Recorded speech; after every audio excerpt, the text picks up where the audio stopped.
जय माता की। हर हर महादेव। जय श्री राम सभी को। बहुत ही पावन पर्व ही है ये भी एक, जो श्राद्ध का पितृपक्ष का समय चल रहा है। हमारे अपने जो अपनों से मिलने आए हैं, इनको मनाने का समय है। अगर रूठ गए हैं तो इनको ज़रूर मनाना है। बहुत छोटी छोटी सी बातों से ही पितरों को खुश किया जा सकता है। इसलिए ये हमारे अपने ही हैं, जिनकी वजह से आज हमारा वजूद है, जिनकी वजह से आज हम ये दुनिया देख रहे हैं। तो अगर उनको नमस्कार करना पड़े, अगर उनके नाम से कुछ देना पड़े, अगर उनके लिए कुछ पकाना पड़े, पूरे साल भर में अगर ये 15-16 दिन कुछ कर दें, तो कोई भी, मुझे नहीं लगता कि ये कोई बहुत बड़ी बात है। तो मुझे उम्मीद है कि मैंने बहुत सारे उपाय इस बार आप लोगों को पितरों के लिए बताए हैं, और आपने ज़रूर वो सारे छोटे छोटे कार्य करके अपने पितरों को ज़रूर खुश किया होगा। फिर भी बहुत बार काम हम ऐसे कर जाते हैं कि जीवन में सुख नहीं पा सकते, या बहुत सारे उपाय कर रहे हैं लेकिन वो बहुत छोटी छोटी सी बातें जो हमें परेशान कर देती हैं, या जिनकी वजह से हम बहुत परेशान होते हैं, उस तरफ कभी हम गौर नहीं करते कि हम कहाँ और क्या गलती कर रहे हैं। आज बहुत छोटी छोटी सी वही बातें मैं आपको बताने जा रही हूँ, जो आप सोचेंगे कि सही में हमने कभी गौर ही नहीं करा कि क्या इस वजह से भी हमारे जीवन में कोई परेशानियाँ आ सकती हैं। तो सबसे पहले तो जो हम ये वस्त्र पहनते हैं ना हमारे जीवन में, इनका बहुत महत्व है। फैशन के मुताबिक तो आजकल फटे कपड़े पहनना, यहाँ से फटा पैंट फटा, वो 10-10 टाकियाँ जैसी लगी हैं, जिनको हमारे शास्त्रों में यहाँ तक लिखा गया है कि अगर आप हमारे पुराने बुजुर्गों की तरफ देख लो कि अगर कोई कपड़ा कहीं से भी फट जाता था, उसको साथ साथ ही वो छोटा सा दूसरा कपड़ा लगा के सिल दिया करते थे। कि कपड़ा साफ होना चाहिए, भले ही उसमें 10 टाकियाँ लगी हों कपड़ों की, कोई बात नहीं, लेकिन वो फटा हुआ नहीं होना चाहिए। अगर आप कोई भी फटा कपड़ा पहनते हैं तो ये आपके बहुत सारे अंडरवेयर बनियान अगर आप फटे हुए डाल रहे हैं, आपकी जुराब फटी हुई है, आपका जूता फटा हुआ है, तो ये भी बहुत सारे ग्रहों को आप न्योता दे रहे हैं। तो इसलिए भले ही सस्ता ले लें, भले ही बदल लें, लेकिन फटी हुई चीज़ को, आजकल मैक्सिमम लोगों के मोबाइल देखो आप लोग, ये 100-100 रुपये का स्क्रीन गार्ड लगाते हैं, लेकिन मैक्सिमम लोग जितने भी मेरे पास आते हैं या मैं देखती हूँ कि ये टूटा हुआ ही होता है। अरे भाई इसको बदला लो, एक 150 रुपये में इतना समय तो लगा लो, क्योंकि मोबाइल आज इंसान से बड़ा साथी बन गया है। आज बंदे को बंदे की ज़रूरत नहीं है, लेकिन बंदे को मोबाइल के बिना चैन नहीं है। तो कम से कम उसका, अगर आपका ये सब कुछ खराब है तो इसको जल्दी से जल्दी ठीक कराएं, इससे बहुत बड़ी समस्याएं आपके जीवन में खड़ी हो सकती हैं। फिर जो लोग रात्रि में कपड़े धो के बाहर सुखाते हैं, कपड़ा जो है आपका, जो अगर आपने के घर में ये सब कार्य होता है, आप रात में कपड़े धोते हैं, तो ये भी आप सोचिए कि आप ये बहुत अपना शनि खराब कर रहे हैं। रात्रि में कपड़ों का बाहर रहना, गीले कपड़ों का बाहर रहना, आपके जीवन से समस्याएं कभी ख़त्म नहीं होंगी। इसलिए इस बात का ध्यान रखें कि कभी भी जीवन में रात में कपड़े ना धोएं। अगर आप धोते हैं तो उनको बाहर ना डालें। वैसे तो धोने ही नहीं चाहिए, क्योंकि जो जल है वो चंद्रमा, जो आप धो रहे हैं पानी है वो कपड़ों में, वो पानी जो है वो चंद्रमा को रिप्रेजेंट करता है, और शनि अंधेरी रात है, तो ये दोनों का मिलन तो हो ही नहीं सकता, और आपके घर में बहुत सारी समस्याएं खड़ी हो जाएंगी। इसलिए इस चीज़ को आप जरा अपने जीवन से दूर करने की कोशिश करें।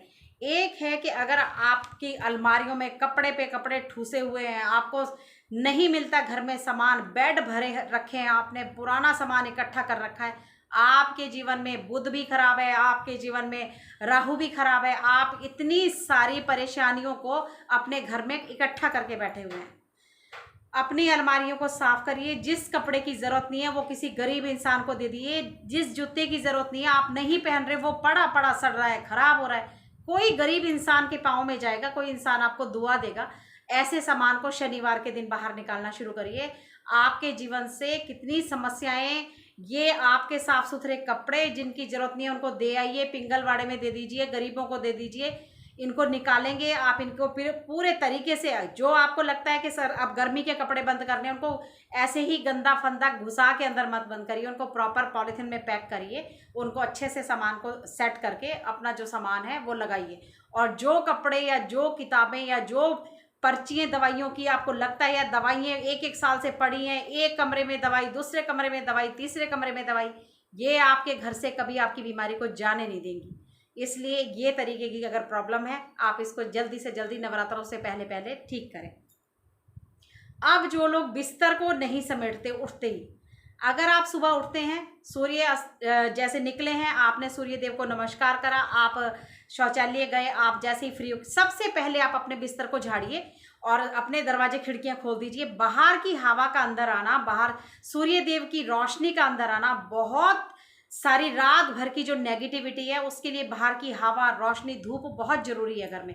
इसलिए बिस्तर को हमेशा साथ के साथ, जिन ऐसे ऐसे लोगों को भी मैं जानती हूँ जिनके घर में कंबल सुबह खुला था लेकिन रात को आके वो उसी कंबल और रजाई में घुस जाएंगे सर्दियों में।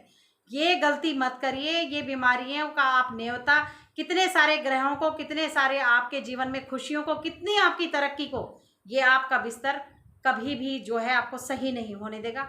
तो ये अगर आपको इस तरह से कोई आप हैं, इस तरह की इस समस्या को जल्दी से जल्दी खत्म करें। सुबह उठते ही सबसे पहले अपने बिस्तर को झाड़ें, चद्दर को झाड़कर बिछाएं, अपने तकियों को सही से रखें और जो भी आप रात को चद्दर, कंबल जो भी ओढ़ते हैं उसको सुबह उठाकर प्रॉपर तरीके से जो उसका स्थान है वहां पर पहुंचाएं।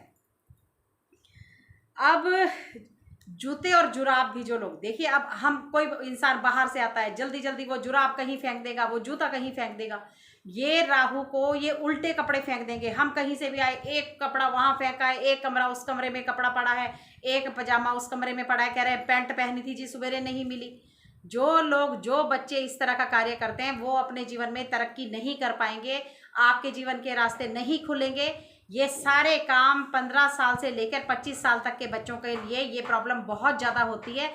जब भी कपड़ा उतारें उसको सीधा करके रखें, जब भी जूते खोलें आकर प्रॉपर तरीके से अपना जुराब जूते के अंदर डाल के रखें। आप इतना भी कार्य करने लगेंगे, अगर आपकी नौकरी नहीं लग रही है, आप पढ़ाई नहीं कर पा रहे हो, ये सारे रास्ते जो है आपके खुलने लगेंगे। ये बहुत छोटी छोटी सी बातें हैं जिनको अपने जीवन में आप उतारिए। अब कुछ महिलाएं रसोई में खड़े खड़े, जैसे आप बना भी रहे हैं, आप खा भी रहे हैं, अगर आप चौके में जूठा फैलाएंगे, अगर आप बनाते बनाते रोटी खाएंगे, तो ये आप जीवन में याद रखिए कि आप कभी भी सुख नहीं पाएंगे। अगर आपको भूख लगी है, आप चाहे भले ही 2 रोटी बना के बैठ के पहले भोजन कर लीजिए, औरों को बाद में कराइए, लेकिन वहाँ पे खड़े खड़े खाना, वहाँ पे टेस्ट करना, दाल का खाना, सब्जी का खाना, ये जूठा करना, ये ना अपने बड़ों को खिलाइए।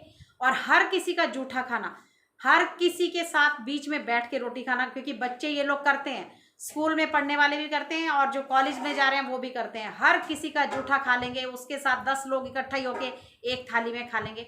ये जूठा खाना, हर किसी का जूठा खाना, ये बहुत बड़ी नेगेटिविटी का आपको झेलनी पड़ सकती है। जब मात्र हम तो यहाँ तक कहते हैं कि किसी का कपड़ा भी उतार के पहनना नहीं चाहिए, किसी का भी कपड़ा ना मांग के पहने कभी भी जीवन में। बार बार कहती हूँ, कपड़े का एक बहुत बड़ा रोल है हमारे जीवन में। आप जो ये आजकल किराए के कपड़े चल पड़े हैं, ये सबसे गलत है ये कार्य। भले वो ड्राइक्लीन हो चुके हैं, वो चाहे कुछ भी हो चुका है, उसमें 10 लोगों को वो कपड़ा पहन चुके हैं, किस किस की नेगेटिविटी को ड्राइक्लीन करते चलेंगे आप लोग। इसलिए कपड़े अगर शादी में बनाने हैं, अपने कपड़े बनाइए। दुल्हन तो खास करके आप लोग तो अपने जो ड्रेस पहनते हैं, लहंगा चोली पहनते हैं, चाहे वो कितना महंगा है, अपनी पहुंच से बाहर मत जाइए।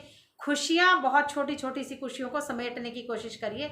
ये मिलती नहीं है, ढूंढ कर की भी नहीं मिलती हैं।